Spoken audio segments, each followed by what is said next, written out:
Romanos capítulo 8, verso 12 até o versículo número 17.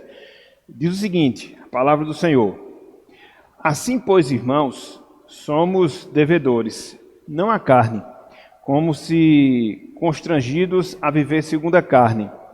Porque, se viverdes segundo a carne, caminhais para a morte. Mas, se pelo Espírito mortificardes os feitos do corpo, certamente vivereis. Pois todos os que são guiados pelo Espírito de Deus são filhos de Deus. Porque não recebestes o espírito de escravidão, para viverdes outra vez atemorizados, mas recebestes o espírito de adoção, baseados no qual clamamos Abba Pai. Verso 16. O próprio Espírito testifica com o nosso espírito que somos filhos de Deus. Verso 17. Ora, se somos filhos, somos também herdeiros. Herdeiros de Deus e co-herdeiros com Cristo. Se com Ele, com Cristo, sofremos, também com Ele, com Cristo, seremos glorificados. Então, até aqui, até o versículo 17, que o Senhor nos abençoe e que Ele esteja aplicando a porção da Sua Santa Palavra em nossos corações. Amém.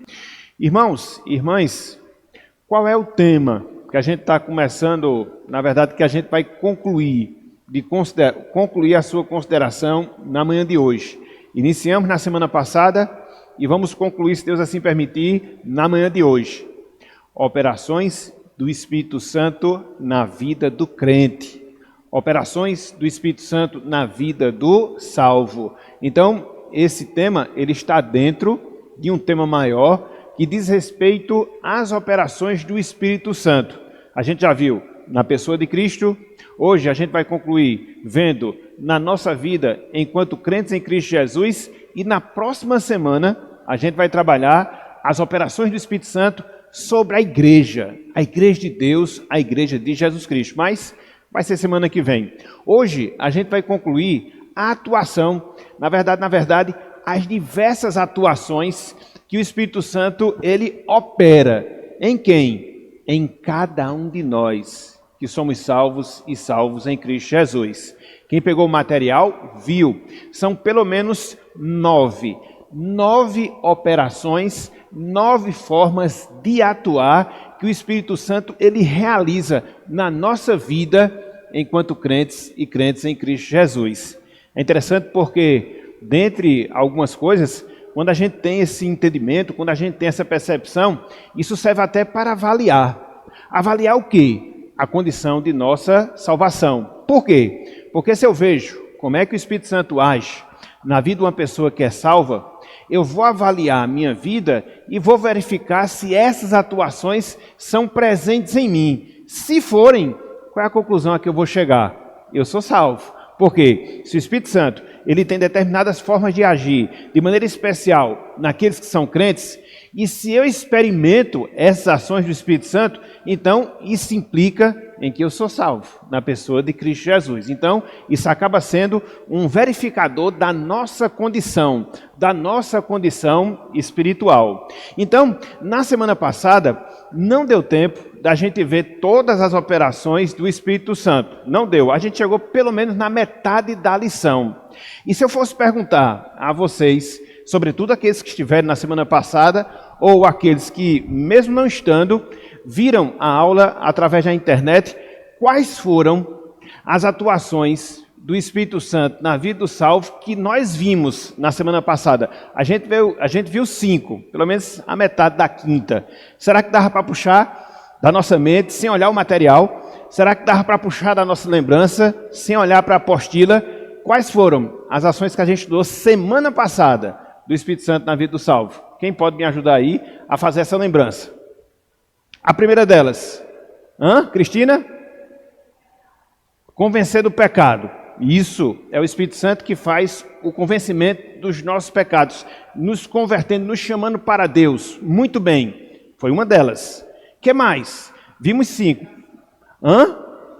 A regeneração, que é quando começa, vamos assim dizer, a operação do Espírito Santo na vida do salvo, quando ele o transforma, vivificando espiritualmente. Muito bem, já foram 2. O que mais? Justificação, que é quando o Espírito Santo aplica às nossas vidas os benefícios perdoadores que Cristo conquistou na cruz do Calvário.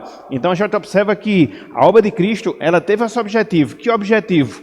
Cancelar, perdoar as nossas transgressões.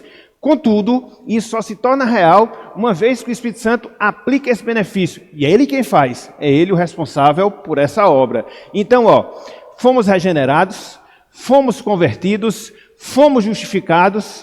O que mais? A santificação. A gente vai até concluir esse ponto na manhã de hoje. Por quê? Porque foi o Espírito Santo que nos cortou, que nos separou deste mundo para que nós vivêssemos consagrados a Deus. 4. Falta só uma. Como, Tereza? O novo nascimento? No caso, na nossa vida enquanto salvos. Sem contar agora com o nascimento de Jesus Cristo. Então, Ele nos regenerou, Ele nos converteu, Ele nos justificou, Ele nos santificou. A quinta, que nós vimos na semana passada, tem a ver com profissão, com proclamação.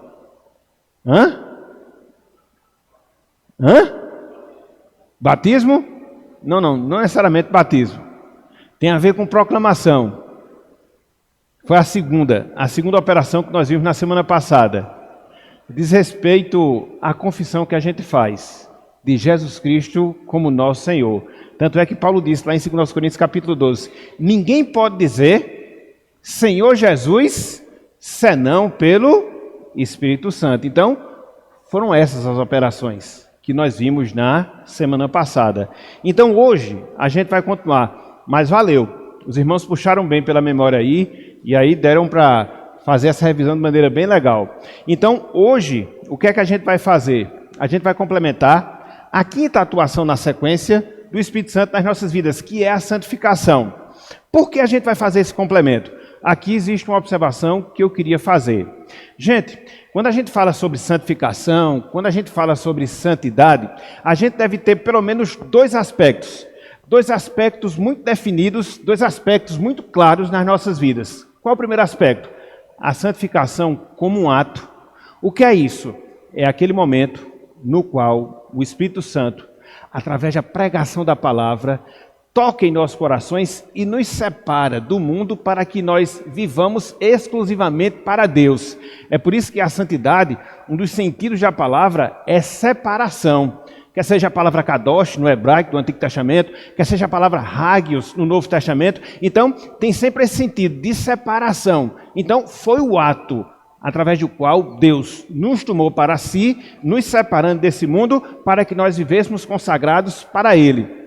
Contudo, quando a gente fala sobre santidade, quando a gente fala sobre santificação, a gente deve ver esse aspecto dentro de uma outra visão, que é a santidade como um processo. Aqui não acontecendo de uma vez só, aqui não acontecendo num determinado instante da nossa vida, mas ocorrendo ao longo de toda a nossa vida. Tanto é que na apostila que eu entreguei para vocês, eu coloquei uma definição bem clara do que seja a santificação nessa segunda visão, como um processo.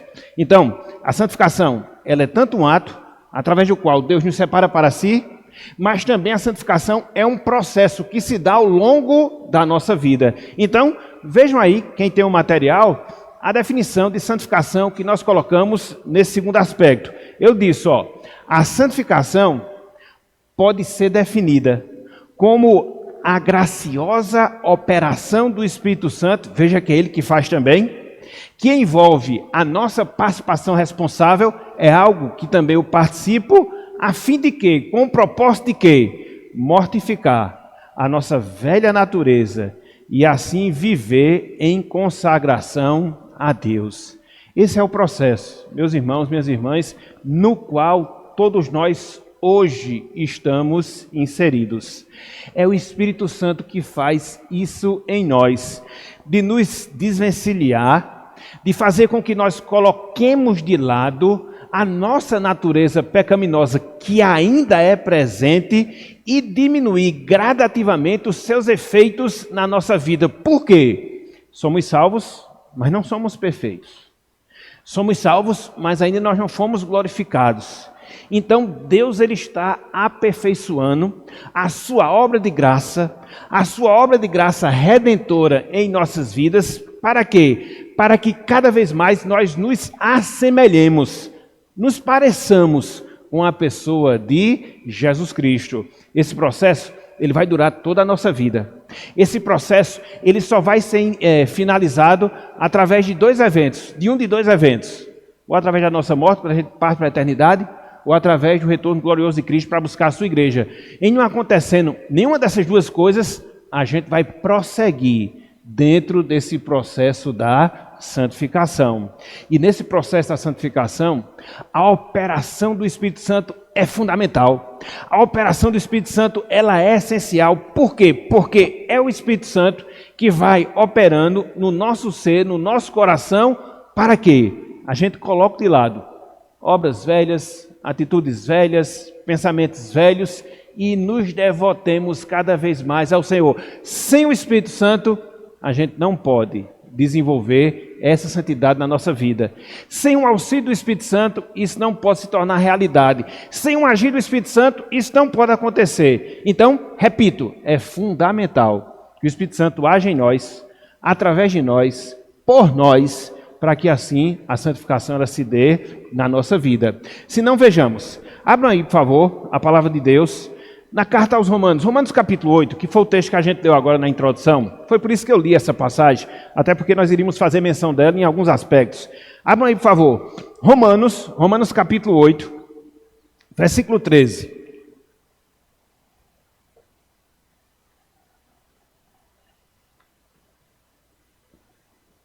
Romanos 8, versículo 13.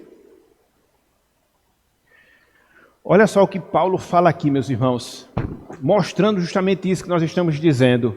Ou seja, que é o Espírito Santo que opera essa santificação na nossa vida, fazendo com que a gente se desvencilhe da nossa natureza terrena e que a gente se consagre cada vez mais a Deus. Esse processo contínuo que vai durar toda a nossa vida. Olha só o que ele fala, ó. Romanos 8, versículo 13. Diz o seguinte a palavra do Senhor, acompanhe comigo. Porque, veja, se viverdes segundo a carne, caminhais para a morte. Aqui Paulo está colocando uma condição que pode acontecer conosco, no sentido de quê? De vivermos para o nosso eu, de vivermos para a nossa vontade, de vivermos para os nossos propósitos, segundo a nossa natureza terrena. Então, se der, infelizmente, nós estaremos caminhando para a morte, seja a separação de Deus, seja a perda da sua comunhão, prejuízos espirituais, no seu sentido geral. Então, essa é uma primeira condição, se. Mas Paulo complementa, e aqui eu queria chamar a atenção, olha só o que ele diz. Se pelo Espírito, veja, pelo Espírito, através do Espírito Santo, façamos o quê? Mortificardes os feitos do corpo, certamente vivereis. Então, se você vive pela carne, certamente você vai morrer. Se você vive para o Espírito, certamente você vai fazer o quê? Você vai, conforme o ensino de Paulo, você vai viver. Então, veja, são posturas diferentes que nos levam a resultados diferentes. A primeira postura, viver pela carne, vai me levar à morte. A segunda postura, pelo Espírito Santo, mortificar os feitos do corpo. Qual vai ser o resultado? Certamente eu vou viver. Viver em comunhão com Deus, certamente eu vou viver. Aprofundando minha comunhão com o Senhor e assim experimentando cada vez mais, não só da sua presença, mas também da sua atuação na nossa vida. Meus irmãos, minhas irmãs, nos lembremos disso. Deus ele nos santificou, mas a gente segue nesse processo de santificação, onde a gente vai pondo de lado tudo aquilo que desagrada a Deus e vai cada vez mais seguindo o caminho de agradar ao Senhor. Contudo, observe isso, você não faz isso sozinho. Você não faz isso sozinha. Tem que ser o Espírito Santo para nos fortalecer, a fim de que nós alcancemos esse objetivo. Se não for pelo Espírito, não dá. Infelizmente, muitas vezes a gente tem uma visão equivocada em relação à salvação. Veja, a gente é salvo pela graça e entende que é salvo pela graça. E aí o que é que acontece? A gente quer viver depois da salvação pela força da carne, para agradar a Deus. pela força do velho homem, para agradar ao Senhor, a gente não consegue.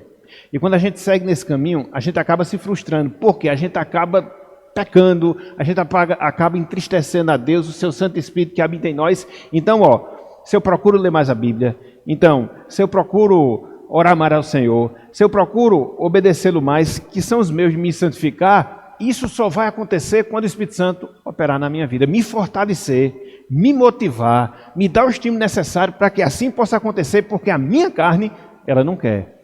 Ela não quer separar tempo para orar, ela não quer separar tempo para estudar a palavra, ela não quer se devotar a Deus em obediência. A nossa carne, a nossa natureza humana, não. Mas quando o Espírito Santo nos impulsiona, aí sim. Então é por isso que a gente deve orar, é por isso que a gente deve clamar continuamente, para que o Espírito Santo esteja nos enchendo e que a gente dê espaço à sua operação na nossa vida, para que assim a gente, cheio do Espírito, possa desenvolver a santificação no nosso viver. A gente vai ter uma aula específica acerca disso, de uma vida cheia do Espírito Santo, um pouco mais adiante, onde a gente vai ver como isso acontece no seu sentido mais detalhado. Mas hoje, o que basta para nós é termos essa visão. Que visão? É pelo Espírito Santo na nossa vida que a gente se santifica. É através do Espírito Santo na nossa vida que a gente se santifica. Guarda essa frase. Ok? Mas não só isso. Eu queria ler um outro texto com vocês. Abram aí.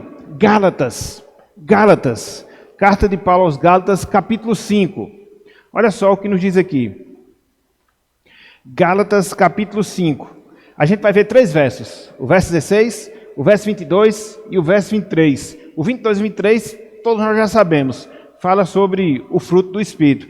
Mas eu queria, antes deles, ver o versículo 16. Que exprime bem isso que nós estamos falando. Gálatas capítulo 5, versículo 16. Olha só, meus irmãos, a necessidade de termos o Espírito Santo atuando em nós, para que a santidade ela venha a ser vista. Quando eu digo santidade, eu não estou falando de perfeição, porque perfeito ninguém é. Quando eu digo santidade, no sentido de você ter o desenvolvimento desse processo, de abandonar aquilo que desagrada a Deus, e de procurar desenvolver atitudes e posturas que agradam ao Senhor. Santidade nesse sentido, ok? Que é a percepção que a gente deve ter. Gálatas capítulo 5, versículo 16. Paulo diz: digo, porém, o que? Ele fala: andai em quem? Andai em quem? No... E veja a consequência. E jamais satisfareis a concupiscência da carne. Aqui você observa que existem 2 realidades, completamente distintas, completamente diferentes. Condições completamente distintas, completamente diferentes, que nos levam para resultados distintos, que nos levam para resultados diferentes. Então veja, se eu ando no Espírito, eu não vou satisfazer as concupiscências, ou seja, as paixões da minha carne. Não, muito pelo contrário. Se eu ando no Espírito, eu vou agradar a Deus. A cada dia, a cada momento, a cada instante, a cada circunstância. O contrário também é verdade. Se ao invés de andar no Espírito, ou seja, de procurar viver segundo a minha carne, não me santificar, se o Espírito não agir em mim, então, naturalmente, eu vou procurar me satisfazer naquelas coisas que não agradam ao Senhor. Não existe um meio termo, ou será uma coisa ou será outra. Então, é nisto, meus irmãos, que consiste o nosso desafio enquanto cristão. Andar no Espírito Santo. E aí você pode perguntar, mas como isso acontece? A gente vai ver um pouco mais adiante, no seu sentido mais detalhado, quando a gente trabalhar a vida cheia do Espírito. Mas, o que eu quero mostrar para vocês, repito, é que nesse processo, o Espírito, ele tem que trabalhar continuamente nas nossas vidas. E é ele o responsável pela nossa santificação. Então, quando nós andamos no Espírito, quando nós nos enchemos do Espírito, quando o Espírito opera na nossa vida a santificação, como é que a gente vai evidenciar isso? Como é que a gente vai manifestar isso? Aí a gente lê, o versículo 22 e o versículo 23. É interessante porque, só para contextualizar a passagem, nos versículos anteriores, Paulo ele vai falando das obras da carne. Veja que a carne ela tem obra, o Espírito tem fruto. Por quê? Eu achei fantástica essa ilustração que Paulo utilizou. Porque um fruto, meus irmãos, a gente não se esforça para que ele possa vir. Você pode até plantar uma semente de uma determinada árvore, cultivar aquela planta, regar, auxiliar para que ela venha se desenvolver, mas ela vai dar o fruto no tempo dela, independente da sua vontade. Fruto é espontâneo. Então, é o que acontece conosco. Quando a gente se enche do Espírito, a gente vai frutificar. Isso não é uma coisa que a gente faça com a nossa força, com a nossa vontade, com o nosso eu. Não, Deus é que vai fazendo isso através do Espírito Santo. É espontâneo. Agora Ele vai fazer. Naturalmente. Naturalmente Ele vai fazer. Então, versículo 22. Paulo diz, mas o fruto do Espírito é... Aí ele começa a mostrar as facetas de uma vida cheia do Espírito. Demonstrado em quê? Amor, alegria, paz, longanimidade, benignidade, bondade, fidelidade, mansidão, domínio próprio. E aí ele complementa, contra essas coisas não há lei. Então, quando é que a gente vê que a gente está com uma vida cheia do Espírito Santo? Quando essas virtudes, elas estão presentes e manifestas intensamente na nossa vida. Parece uma coisa fácil, né?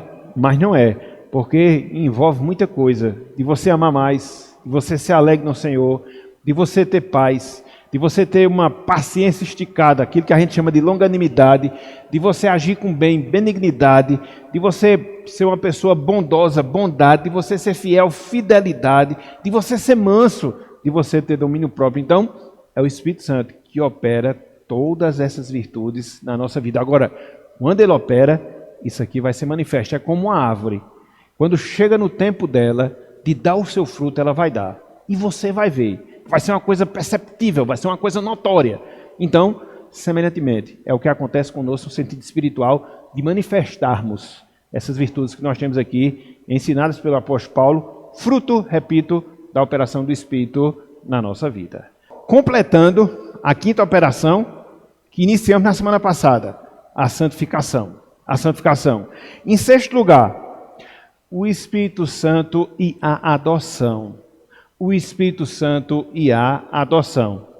Abram aí, gente. Gálatas capítulo 4. A gente vai ver esses dois textos logo em paralelo, que eu vou ganhar mais tempo. Gálatas capítulo 4, versículos 5 e 6.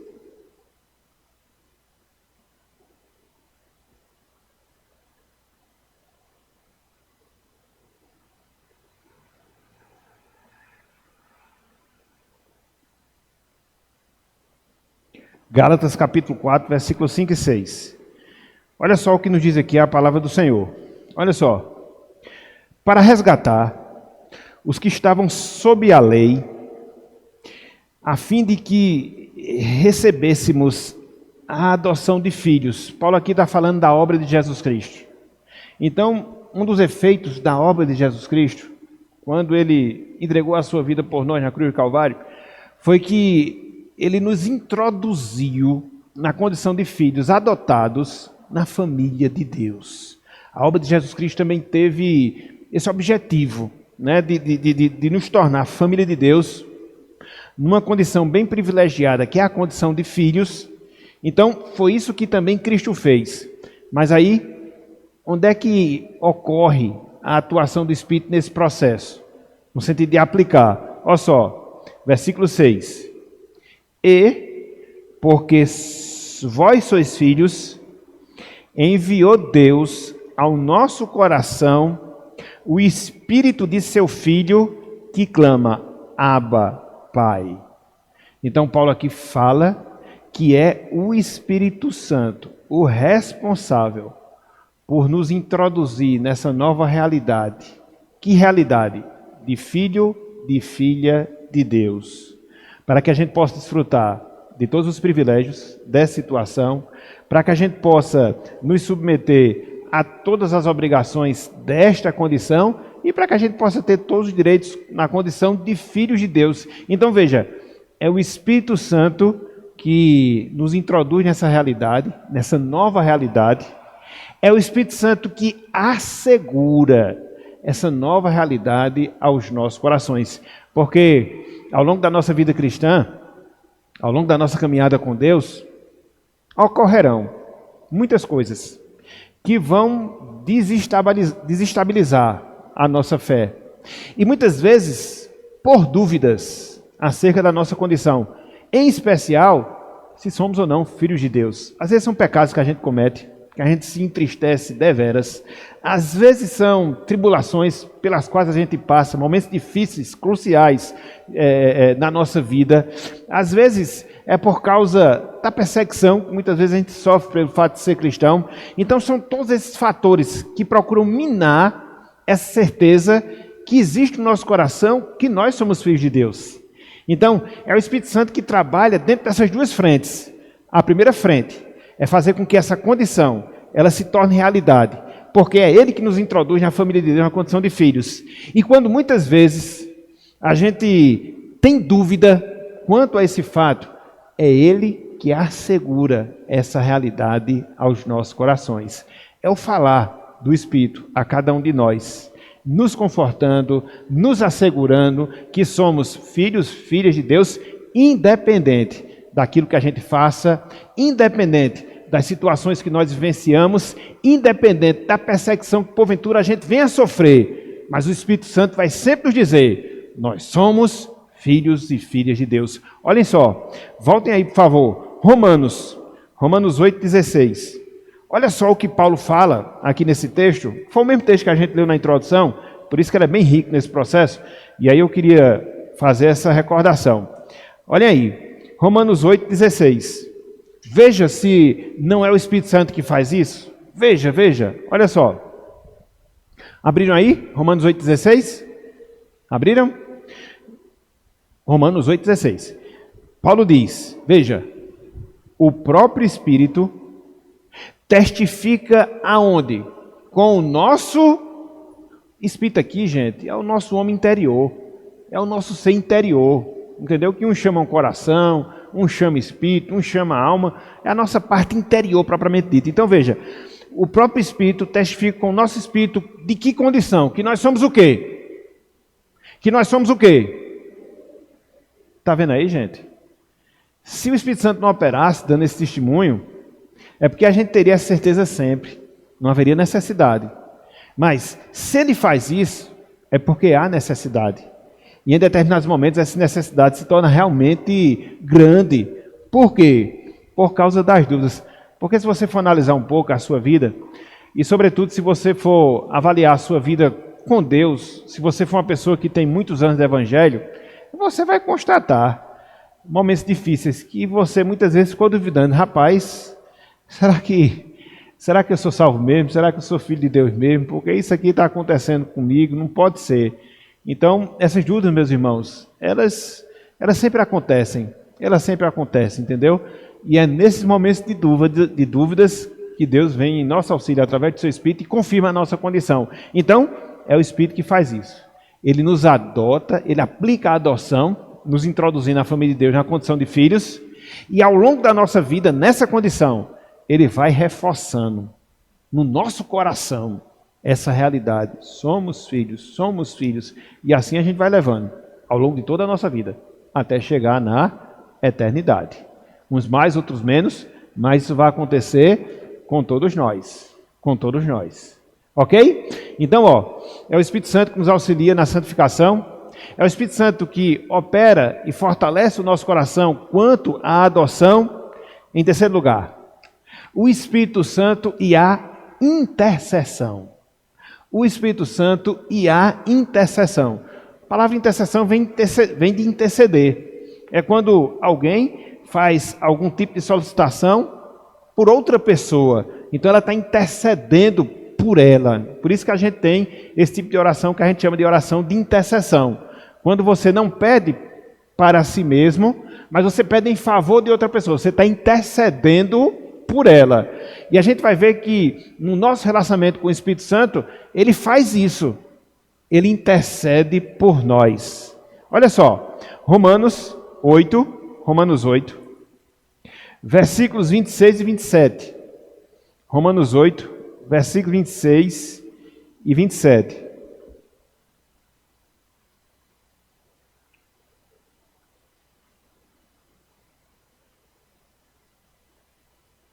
Romanos 8, 26 e 27.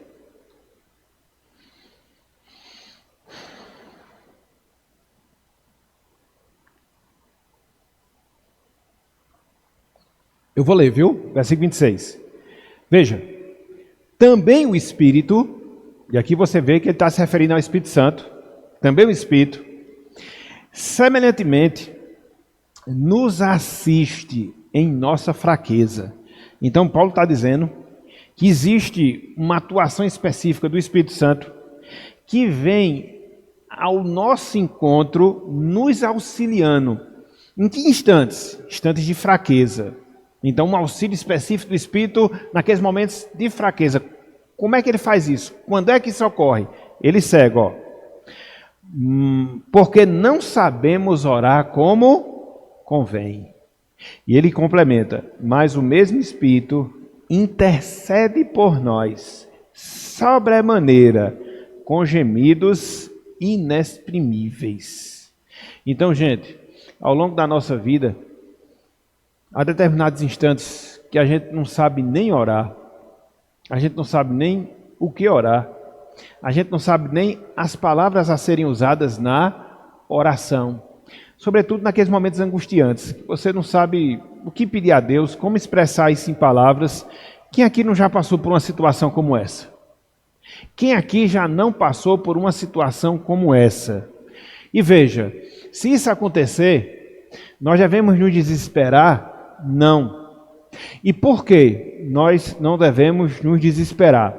Porque até mesmo nesses instantes, o Espírito Santo se encarregará de traduzir os nossos anseios, os nossos sentimentos a Deus, fazendo com que aquilo que a gente não consegue expressar em palavras, dada a nossa angústia, Ele leva para junto do Pai, ou leva ao Pai de maneira mais específica. Então, é essa intercessão que o Espírito Santo faz a cada um de nós.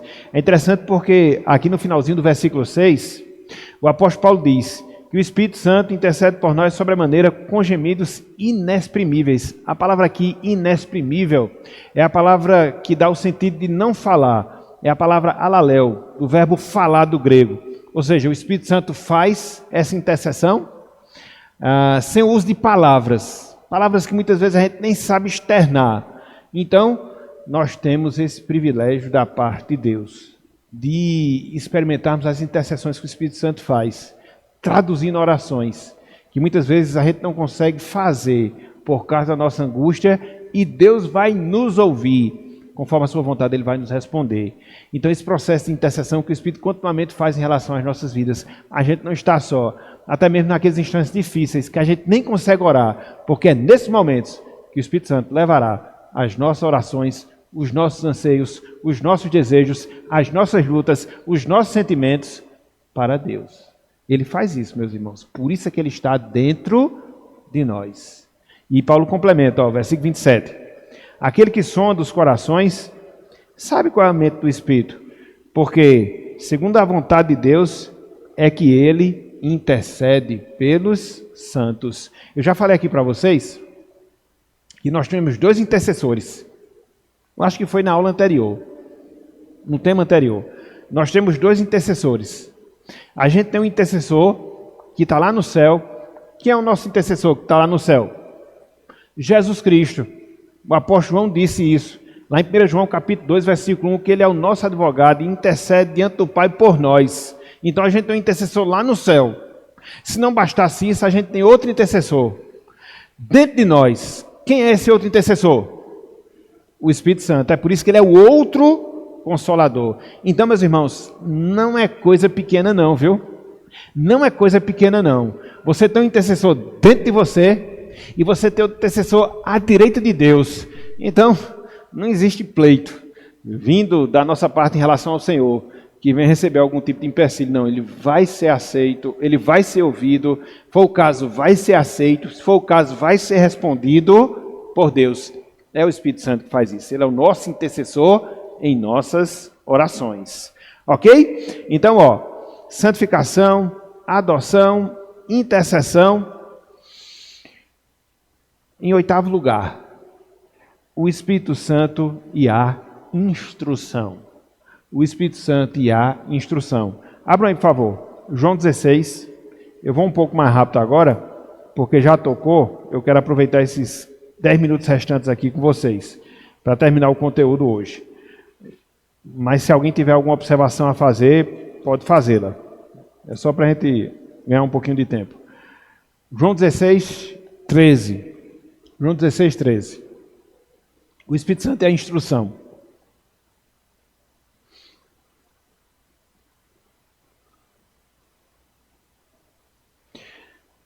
Cristo disse: quando vier, porém, o Espírito da verdade, que ele vos guiará a toda a verdade, porque não falará por si mesmo, mas dirá tudo o que tiver ouvido e vos anunciará as coisas que hão de vir. Então, aqui Cristo está prometendo o Espírito Santo. E nessa promessa que Cristo faz acerca do Espírito Santo, ele mostra que o Espírito Santo, de maneira específica, iria nos guiar a toda a verdade. E esse direcionamento que o Espírito Santo faz em nossas vidas, ele pode ser visto de várias formas. Através do conhecimento que o Espírito Santo nos dá. Quem é o responsável por inspirar a palavra de Deus, para que assim nós tivéssemos acesso à sua verdade? É o Espírito Santo. Lá em 2 Timóteo, capítulo 3, versículo 16, o apóstolo Paulo diz que toda a Escritura é inspirada por Deus. Ela é soprada, literalmente, por Deus. Então, é um aspecto da instrução e da direção que o Espírito Santo faz, nos dando a verdade de Deus. Uma outra forma é nos instruindo, através da iluminação espiritual, para que a gente possa entender aquilo que Ele nos revelou e que inspirou homens santos para que registrassem e nós tivéssemos acesso. Ou seja, para que nós tivéssemos compreensão do texto sagrado. Quem faz isso é o Espírito Santo. Ele é o nosso professor por excelência. Cristo era o nosso mestre e ele ensinou aos seus discípulos ao longo de todo o seu ministério aqui na terra. Porém, subiu aos céus e agora nos deixou o Espírito Santo, o nosso mestre, o outro consolador, para que ele possa nos ensinar. E uma terceira forma do Espírito Santo fazer esse processo de nos instruir, de nos guiar, é conduzindo a nossa vida de acordo com a sua verdade e segundo a sua vontade. Então, é uma tríplice forma do Espírito Santo estar nos ensinando. Seja nos dando a verdade, seja nos fazendo entender a verdade, seja nos guiando a toda a verdade. Agora, conforme foi observado, existe a nossa responsabilidade. Existe a nossa responsabilidade em que sentido? De nós buscarmos essa verdade. Ser no sentido de aprendê-la, ser no sentido de conduzir a nossa vida por ela, e não pelos nossos próprios pensamentos, não pela nossa própria vontade, mas sim por aquilo que Deus ele nos ensina pela sua palavra. Então, Deus não vai fazer isso descendo do céu. A gente tem que cumprir a nossa responsabilidade. Procurar aprender, procurar ler, procurar se instruir e assim pautar, conduzir a nossa vida por essa verdade. Voltem aí, por favor, bem rápido, para Romanos capítulo 8. Mais uma vez foi o texto que a gente usou na introdução da nossa aula. Romanos capítulo 8. Olha só o que Paulo fala no versículo 14, dentro disso que nós estamos falando. Romanos 8, versículo 14. Veja que o texto que a gente usou na introdução ele é bem rico, né? Ele está formado por vários pontos que a gente está trabalhando aqui nessa aula. Olha só, Romanos 8, versículo 14. Vamos fazer uma leitura aqui em conjunto, todo mundo, bora? Para ficar bem externalizada essa verdade. Olha só que coisa maravilhosa. Olha só que coisa maravilhosa. Vamos lá, versículo 14, vamos lá? Pois todos os que são guiados pelo Espírito de Deus são filhos. Está vendo aí, meus irmãos? Que maravilha. Somos guiados pelo Espírito de Deus. Por isso nós somos filhos de Deus. É o Espírito Santo que nos instrui. Ele nos santifica, ele nos inclui na família de Deus, ele assegura a nossa adoção, ele intercede por nós, ele nos instrui. Em nono e último lugar, somando com os pontos da semana passada, o Espírito Santo, ele nos assegura a salvação. O Espírito Santo, ele nos assegura a salvação. Ele fortalece a nossa alma, nos assegurando essa realidade. Que realidade? Somos salvos. E seremos salvos. Somos salvos porque a gente já tem o Espírito Santo dentro de nós. Seremos salvos porque a salvação se consumará na nossa vida no seu sentido pleno. Então é nesse sentido que o Espírito Santo ele vai nos dando essa certeza, essa confirmação. Vejam aí, por favor. 2 Coríntios, capítulo 2. 2 Coríntios, capítulo 2.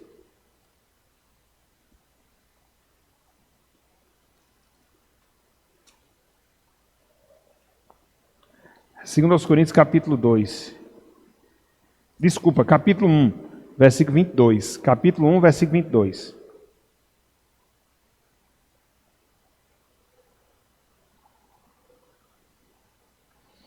Olha só o que Paulo diz aqui, ó. Eu vou ler o 21 e o 22, só para ficar mais fácil de contextualizar. Olha o que diz aqui, ó. 2 Coríntios 1, 21 e 22. Mas aquele que nos confirma convosco em Cristo e nos ungiu é Deus. Aí Paulo segue no versículo 22. Que também, falando de Deus, nos selou e nos deu o penhor de quem? Do Espírito em nosso coração. Nos selou e nos deu o penhor do Espírito em nossos corações. Abram também em Efésios, e eu vou aproveitar e depois eu faço uma explicação só. Efésios 1. Mais uma vez Paulo vai falar do Espírito Santo fazendo essas duas coisas. Nos selando e nos dando o penhor. O seu penhor. Olha só, depois eu vou explicar.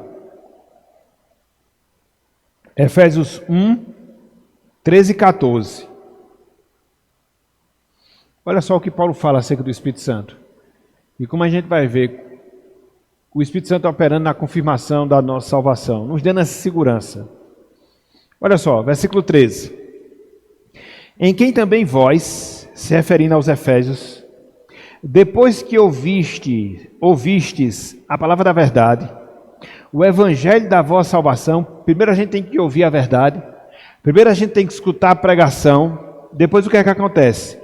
Tendo nele também crido, nesse evangelho da verdade, isso também é a instrumentalidade do Espírito Santo, Paulo fala, fostes selados com quem? Fostes selados com quem? Com o Santo Espírito da promessa. Versículo 14. Ainda se referindo ao Espírito Santo, o qual, o Espírito Santo, é o penhor da nossa herança até ao resgate da sua propriedade em louvor da sua glória. Gente, o Espírito Santo, ele é fundamental dentro da segurança da nossa salvação. Na verdade, a gente pode dizer que a segurança da nossa salvação, ela é condicionada pelo Espírito Santo. Isso fica muito claro através das figuras que Paulo usa aqui nesses dois versos. Tanto no texto de 2 Coríntios, capítulo 1, verso 22, como também aqui em Efésios, capítulo 1, versículos 13 e 14. Porque ele fala que o Espírito Santo é o nosso selo, porque ele fala que o Espírito Santo ele é nosso Senhor. Selo por quê? Paulo aqui, ele usa uma figura para descrever o Espírito Santo, o nosso selo. Nos tempos do apóstolo Paulo, como acontecia há alguns anos atrás, a gente se correspondia normalmente com as pessoas através de quê? Antes de chegar e-mail, antes de chegar WhatsApp, a gente se correspondia com as pessoas através de quê? Carta. Mas para a gente botar uma carta no correio, ela tinha que ter um objetozinho para identificar que a gente tinha pago a taxa e que aquilo ali era nosso. Que objeto era? O selo. Tanto é que tinha gente que fazia coleção de selo, né? Então, o selo indicava propriedade. Aquela carta tinha dono. Ela pertencia a uma pessoa real, que estava se comunicando com a outra. Então, quando Paulo diz que o Espírito Santo é nosso selo, ele está dizendo que nós temos uma propriedade. E qual é a nossa? Somos propriedade de quem? Do Espírito Santo. Do Espírito Santo, de Cristo. Entendeu? Então, a presença do Espírito Santo indica isso. Somos propriedade de Deus. E se somos propriedade de Deus, a gente não pode se perder no meio do caminho. A carta não pode ser extraviada. Ela está selada. Indica pertencimento. No caso, nosso pertencimento da pessoa de Deus. Por isso que Paulo diz que nós fomos selados com o Espírito Santo. Em segundo lugar, Paulo usa a figura do penhor. E também a gente conhece muito bem o que é um penhor, né? Hoje talvez nem tanto, mas antes funcionava mais esse serviço de penhor quando você ia ao banco e você penhorava determinada coisa um objeto lá em troca de um determinado valor, e o seu penhor ali indicava que você voltaria para quitar a sua dívida e resgatar aquele objeto que foi empenhado. Nos tempos do apóstolo Paulo acontecia coisa bem parecida. Muitas vezes, nas transações comerciais que as pessoas realizavam, melhor dizendo, elas davam a primeira parte, que era o sinal, um determinado valor, que era a garantia que a segunda parte viria e que o negócio seria consumado. Então Paulo diz que o Espírito Santo, ele é o nosso penhor. Ele é a garantia que Deus ele vai consumar a sua obra de salvação na nossa vida. É por isso que a gente é salvo, mas ainda não é salvo. A gente é salvo no sentido de termos o Espírito Santo, de termos sido separados pelo mundo, mas a salvação ainda não se consumou na nossa vida. A gente falta passar por esse processo. Mas o Espírito Santo em nós é a garantia que isso vai acontecer. É a garantia que isso vai se dar. Mesmo que demore. Já são 2000 anos que a gente tem essas promessas escritas aqui no Novo Testamento. Elas não aconteceram ainda, mas elas vão acontecer. Por quê? O Espírito Santo nos dá essa garantia. Ele é o nosso selo. Ele também é o nosso penhor. Então, o Espírito Santo no salvo indica a sua possessão exclusiva de Deus. Não só agora, mas também na eternidade. Indica que Deus vai complementar a sua obra e estaremos com Ele salvos, plenamente salvos na eternidade. Mesmo que isso demore mais 1000 anos, mas isso vai acontecer inevitavelmente. Ok, meus irmãos? Ok, minhas irmãs? Então, foram as 5 ações do Espírito Santo que a gente estudou hoje. O complemento da quinta, né? O Espírito Santo é a santificação. A sexta, o Espírito Santo é a adoção. A sétima, o Espírito Santo e a intercessão. A oitava, o Espírito Santo e a instrução. E a nona, o Espírito Santo e a segurança da salvação. Ok? Podemos seguir na partezinha final, a conclusão e depois a aplicação. Então, para concluir, não há vida cristã sem o Espírito Santo. A gente falou isso semana passada e eu reitero hoje. Ele se faz presente na vida do salvo desde o início, seguindo por toda a sua vida até a consumação da sua salvação. Negar esse fato, que o Espírito Santo está em nós, é uma comprovação que a salvação ainda não se tornou realidade. Então, se você nega isso, talvez você tenha que passar ainda pela experiência da salvação. Portanto, nós temos um débito impagável pelo fato de termos o Espírito Santo dentro de nós e operando em nós, como nós verdadeiramente temos. E diante disso, o que é que a gente deve fazer? Semana passada a gente disse que a gente deve viver grato a Deus. E nessa semana eu digo que a gente deve procurar intensamente experimentar a presença desse Espírito na nossa vida. É um grande privilégio, meus irmãos. Mas um grande privilégio mesmo. Não é pouco, não. A gente já falou disso. Nós temos a grande bênção, o grande privilégio de termos o próprio Deus habitando em nós, através do seu Santo Espírito. E essa presença do Espírito na nossa vida traz tantos benefícios. A gente viu 9 benefícios. O benefício da regeneração, o benefício da gente proclamar o senhorio de Jesus Cristo, o benefício da conversão, o benefício da justificação, o benefício da santificação, o benefício da adoção, o benefício da certeza de salvação, o benefício da intercessão, o benefício da instrução, são vários. Então, diante disso, o que é que a gente deve fazer? Aprofundar a nossa comunhão com o Espírito Santo. Ele está em nós. Podemos ter mais interação com Ele, podemos sentir a sua presença, podemos experimentar essas operações na nossa vida, para que assim a alegria que vem do Senhor, de fato, ela venha a ser uma verdade na vida de cada um de nós. Conforme nós falamos um pouco mais adiante, a gente vai ver na prática como é que isso acontece. Como é que eu procuro cada vez mais me encher do Espírito Santo. Mas fica aqui esse desafio. De quê? De procurarmos com intensidade, exercendo a nossa responsabilidade, buscar a presença do Espírito Santo no nosso coração, para que essas operações se tornem cada vez mais sentidas por cada um de nós. E repito, a gente se alegre cada vez mais com a salvação do Senhor.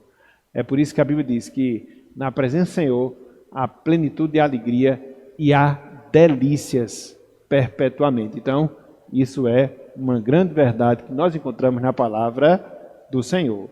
Então, que Deus ele nos abençoe, que Deus ele aplique a sua palavra em nossos corações e ele siga nos instruindo cada vez mais acerca dessas verdades do Espírito Santo em nossas vidas. Que Deus nos abençoe. Em nome de Jesus Cristo. Amém.